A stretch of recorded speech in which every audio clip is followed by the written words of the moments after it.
सब देखने और सुनने वालों की खिदमत में मोहब्बत भरा सलाम। नाज़रीन, मैं इस वक्त जर्मनी में मौजूद हूँ। बाहर आप एक खूबसूरत नज़ारा देख रहे हैं, लेकिन अचानक ही ये प्रोग्राम बना और मैंने सोचा क्यों ना लोगों को बताया जाए कि जर्मनी में जो मसाइल हैं वो बहुत ज़्यादा जो है, वो जो नए शादीशुदा जोड़े हैं उनके हालात बहुत ख़राब नज़र आ रहे हैं। मुख्तलिफ़ लोगों से यहाँ मिलने का मौका मिला, मुख्तलिफ़ लोगों के साथ बातचीत करने का मौका मिला और लोगों से जब पूछा गया कि क्या वजह है। पिछले दिनों मैं एक इलाके में गया हुआ था, तो उस एरिया में चंद घर रहते थे पाकिस्तानियों के, और 3 ऐसे ये 4 घर ऐसे थे जहाँ पे नई शादी हुई। कोई 3 माह चली, कोई 6 माह चली, कोई 4 साल चली और फिर वो शादियाँ जनाब ख़त्म होती जा रही।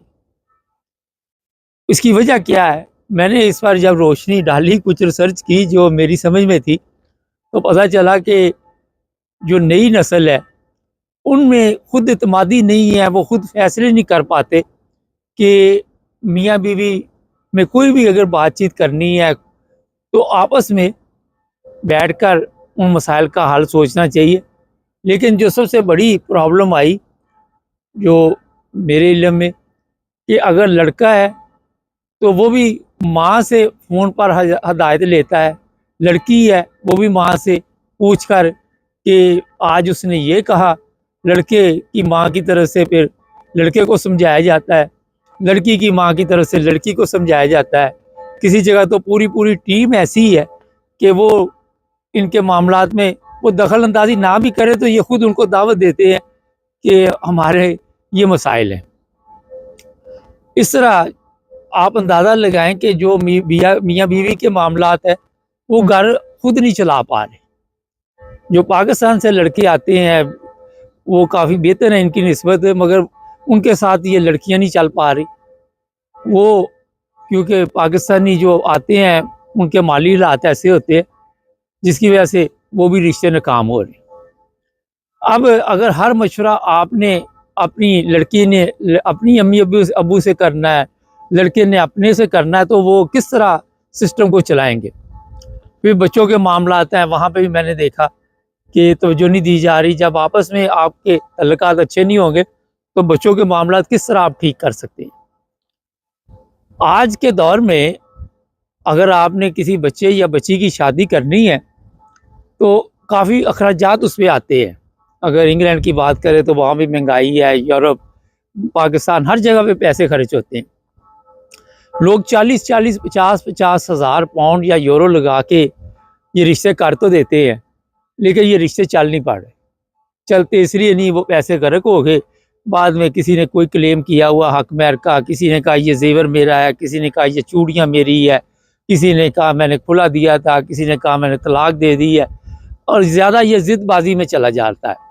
इस ज़िदबाजी के नतीजे में रिश्ते जो है वो फिर भी बर्बाद हो जाते हैं। और जो अफसोसनाक बात है, ये सगे रिश्तेदार जो भाई भी हैं आपस में कोई रिश्ते किए हुए बच्चों के, तो उनमें भी इख्तलाफात, और भाई भाई से नहीं मिल पाता, बहन भाई से नहीं मिल पाती। और जो हकीकत की बात की जाए तो वहाँ पे फिर लोग कहते हैं जनाब इसका कसूर है, मेरा कसूर नहीं है। और कई लोग, पिछले दिनों एक मेरे सामने केस आया तो वो कहता जी मेरी सास मुझे बड़ी बात दुआएँ दे रही थी, तो मैंने कहा इतनी अगर उसने दुआएँ दी होती तो शायद आज उसकी बेटी का घर बसा होता। तो हमारा जो कि सिस्टम जो है दुआओं पे, बद दुआओं पे ज़्यादा चलता है। जो प्रैक्टिकल तौर पे लोग हैं उनमें ये चीज़ें नहीं पाई जाती। ये मैं इसलिए आपको बता रहा हूँ कि जो भी आपके बच्चे हों, माँ बाप को भी चाहिए कि जब वो आपके घर में फ़ोन करें और आप उसको बताएं जी जनाब कि अब आपने मुकाबले के लिए ये वाला हरबा इस्तेमाल करना है, तो वहाँ पे उनको बताएं कि अपने घर के मामलात आप खुद हल करें। आप बालिग हैं, आपका घर बार है। फिर घरों में जो लोग एक फैमिली में रह रहे हैं उनको भी कहना चाहिए कि बच्चों को कि अपने अलहदा बंदोबस्त करो, अपनी ज़िंदगी गुजारो, क्योंकि जब तक ये अपनी ज़िंदगी नहीं गुजारेंगे उस वक्त तक जो मसाइल हैं या इनको अपनी ज़िम्मेदारी का एहसास नहीं होगा। ये है सबसे बड़ा प्रॉब्लम। उनके माँ बाप, उनके मामलात में माँ बाप को भी दखल अंदाजी नहीं करनी चाहिए। पहले तो होता था कि लड़कियों के मसाइल थे ये, कि लड़की अपनी माँ से दहेज ले रही, अब लड़के भी यही हालात जा रहे हैं। और हर चीज़ छोटी छोटी जो है, मोबाइल फ़ोन पकड़ा, फ़ौरन मैसेज किया कि अब उसने ये कहा, अब उसने ये कहा, अब उसने ये कहा। फिर उसका जो जवाब आना, वो फिर बढ़ते बढ़ते बढ़ते बढ़ते फितना और फसाद की तरफ जो हालात जाते हैं, वो आप सबके इल्म में। तो जब रिश्ते भी करें, सच बोलें, झूठ बोल के रिश्ते ना करें। जो भी वाहिट हो, जिसको सच पे आपको मैं बता दूं कि शर्माना नहीं चाहिए, एक दूसरे को कोई कमज़ोरी है तो ही बता देनी चाहिए। और बाद में अगर आपको इन चीज़ों का पता चलता है तो वो आपके लिए और भी मुश्किलात खड़ी कर देती हैं। मकसद ये था कि जिस मुल्क के हालात में देखता हूँ, वहाँ पे कोई ना कोई प्रोग्राम मैं कर देता हूँ। और फिर मैं कहूँगा, अगर बच्चे आपके इकट्ठे हैं तो उनको मिलने दिया जाना चाहिए अगर आप में कोई इख्तलाफात पड़ गए। तो जनाब, जो आज आपको मैंने इस खूबसूरत मकाम पे चंद खूबसूरत मशवरे दिए हैं, अगर आप इस पे अमल करेंगे तो मेरा ख्याल है कि आपकी ज़िंदगी भी इस तरह हसीन हो जाएगी जिस तरह ये जर्मनी की एक हसीन वादी है। और यहाँ पे मैं स्पेशल आप लोगों के लिए, ये दिखाएं ज़रा कैमरा मैन नज़ारा भी, कि यहाँ पे आपको ये देखिए जनाब, जब मियाँ बीवी में प्यार और मोहब्बत होगी और ख़ानदानों में भी प्यार और मोहब्बत होगी, तो फिर आपको मेरा ख्याल है कि इस तरह के नज़ारे देखने का मौका मिलेगा। अगर आपस में प्यार मोहब्बत नहीं होगी तो फिर आप कभी किसी अदालत में, कभी किसी वकील के पास, कभी किसी जलील के पास, कभी किसी बंदे के पास बैठे हुए ये मशवरे कर रहे होंगे। तो मैं चाहता हूँ कि जो लोग भी हमारा प्रोग्राम देखें, वो दूसरों को भी ये बताएं और दूसरों को भी इस तरह तवज्जो दें, इस प्रोग्राम को आगे भेजा करें। एक और चीज़ है कि कई जगह पे मुझे ये बात सुनने को मिली कि मेरी सहेली का मियाँ जो है वो उसका ज़्यादा ख्याल रखता है, उसके ऊपर ज़्यादा अखराजात करता है बीवी के ऊपर। अब हर घर के अपने हालात होते हैं, अपनी ज़िंदगी होती है, तो इस चीज़ पे भी नज़र रखें कि दूसरों के चक्कर में पड़ के अपने घरों को बर्बाद ना करें।